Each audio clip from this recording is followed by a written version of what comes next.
right, so we're here looking at HoB. So what is essentially HoB?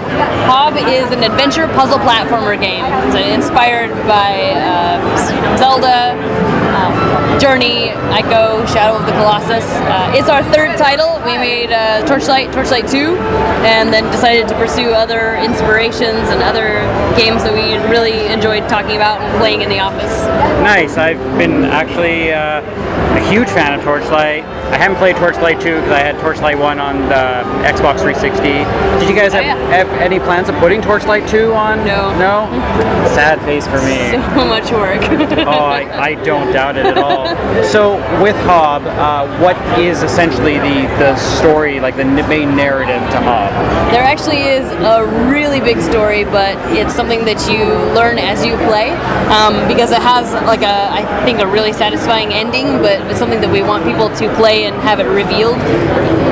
You'll see that we're doing like no cutscenes, no text, no quest givers, so it's all told through environmental storytelling and gameplay. So as you go, you'll learn more and more clues. So we're not at the very beginning of the world right now. Here's a little bit further in. You've got this giant mech arm that you don't start the game with. It gets you all your abilities for traversal and combat. So who do you play as? You are playing as the hero, this little guy right here.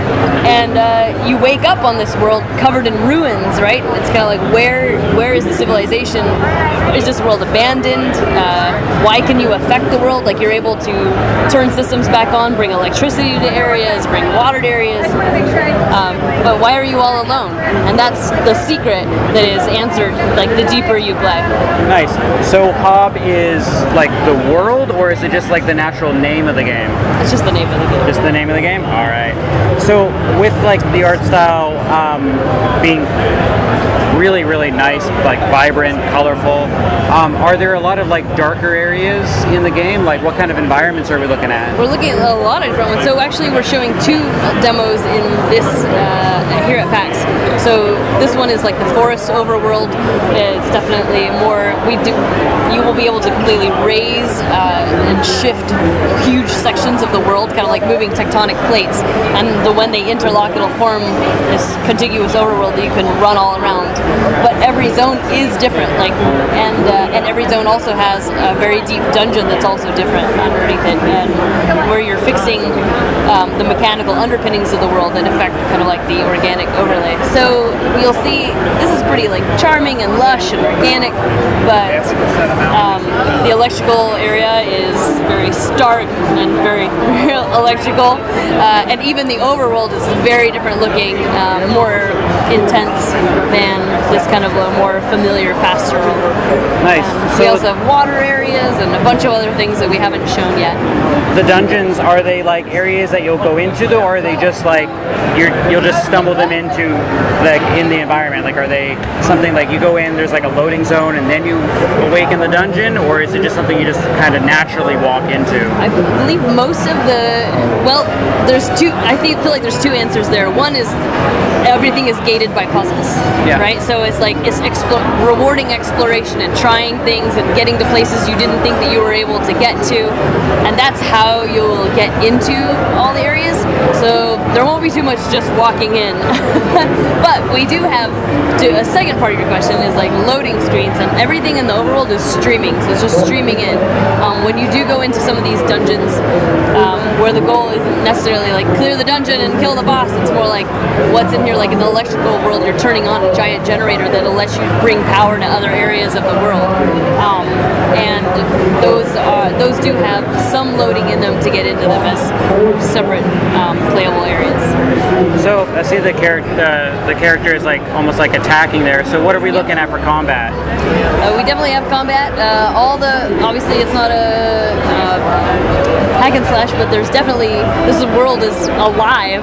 There's tons of creatures, ambient creatures, peaceful, some are very dangerous. Like this guy is like just part of the environment where he steals these bugs and throws them at you that explode, and you have to attack him. You're going to see another combat here coming up, and most enemies have like a little bit of a trick to defeating them, so that will make it faster if you want to. You can also just melee combat, but like for example this guy, he has a huge shield and you can break his shield with your punch glove ability. and that makes him a lot easier to defeat.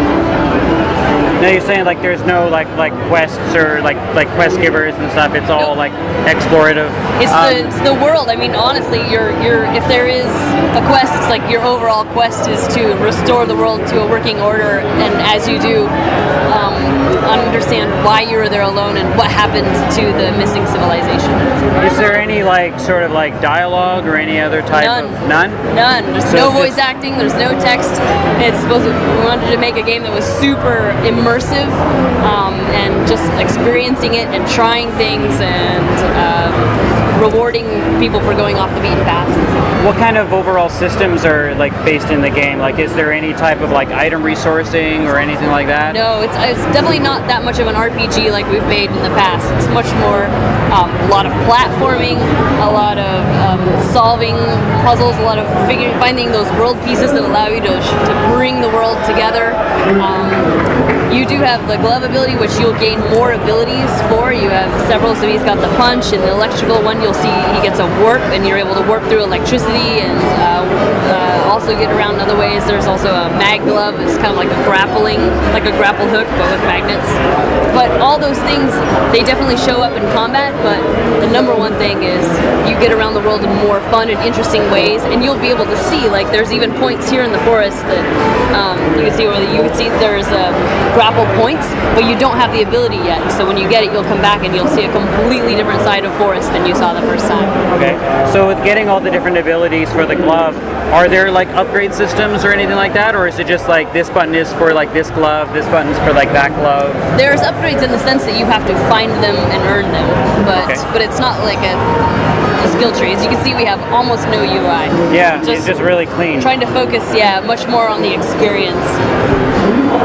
And not get anything in the way to like stop you from playing. We don't want you to stop and like have to read a wall of text or figure out where to spend points. Like, we want people to just get lost in the world, have fun, and kind of start to form their own theories on.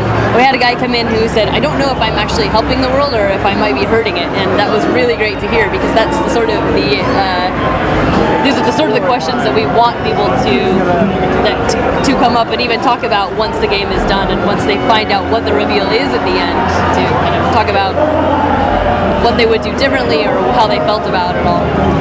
So I kind of almost answered my next question by just watching the gameplay there, but the environmental hazards, I saw like one of the vines like actually like reach out and almost like slap the character.